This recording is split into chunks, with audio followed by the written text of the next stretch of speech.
Una po sa ating mga balita, hindi magdadalawang isip si Pangulong Ferdinand R. Marcos Jr. na sumalang sa lifestyle check. At ayon sa Malacanang, buong sangay na ehekutibo ay bukas din dito. Kasunod nito, nanindigan ng palasyo sa paghabol sa mga tiwaling kontraktor ng infrastructure projects ng pamahalaan. Si Kenneth Pasyente sa Sentro ng Balita Live. Yes, Angelique, handa si Pangulong Ferdinand R. Marcos Jr. na sumailalim sa lifestyle check matapos niyang ipag-utos yan sa lahat ng opisyal ng gobyerno sa harap pa rin ng issue ng flood control projects. Sa Malacanang press briefing, sinabi ni Communications Undersecretary at Palace Press Officer Attorney Claire Castro na hindi lusot sa direktiba ng Pangulo ang mga opisyal ng ehekutibo. Kaya pati raw ang Pangulo hindi mangingiming sumailalim dito. Sinabi po natin na ang Pangulo, ang buong ehekutibo ay ready for lifestyle check.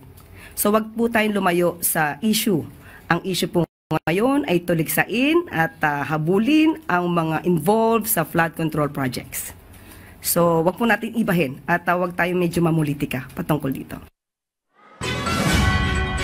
Iginiit din ng Malacanang na handa ang Pangulo na idetalye ang kanyang Statement of Assets and Liabilities o SALN kung kinakailangan, lalo't kasama raw ito sa pagsasagawa ng lifestyle check.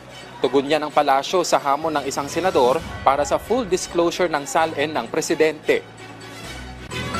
Kaya nga po ready po lahat. So kasama po yung SALN. So, is the President willing to show his salary? Kasama po sa lifestyle check. Pagka po nagkaroon lifestyle check, mauna, mahuli man ang Pangulo, kasama po yan. So, willing po si Presidente to show if necessary? Kung kinakailangan nga po, sabi nga po natin, ulitin natin, lahat ng miyembro ng ehekutibo ready for a lifestyle check.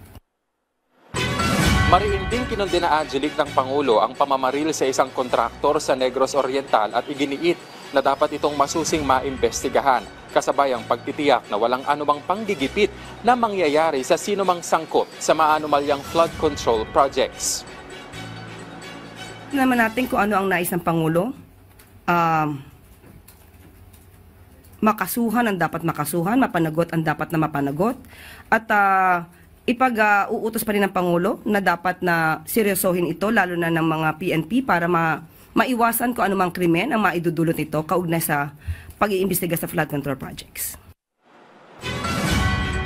Ipinunto rin ng palasyo ang kahalagahan ng tulong ng publiko sa paghabol sa mga tiwaling kontraktor, lalo na't hindi nakaligtas sa mata ng netizens ang marangyang pamumuhay ng kaanak ng mga sinasabing kontraktor ng ilang flood control projects. Yan naman din po talaga naisin ng Pangulong Marcos Jr. na lahat-lahat po tayo ay magtulungan upang masawata itong mga korupsyon na ito. At hindi lamang po ang gobyerno, ang pamahalaan ang dapat kumilos, kundi ang taong bayan na nakakaalam ng mga nangyayari sa paligid nila. So mas maganda po talagang isumbong nila sa Pangulo itong mga ganitong klaseng insidente at kondisyon. At yan na muna ang huling balita mula rito sa Malacanang. Balik sa iyo, Angelique. Maraming salamat sa iyo, Kenneth Pasyente.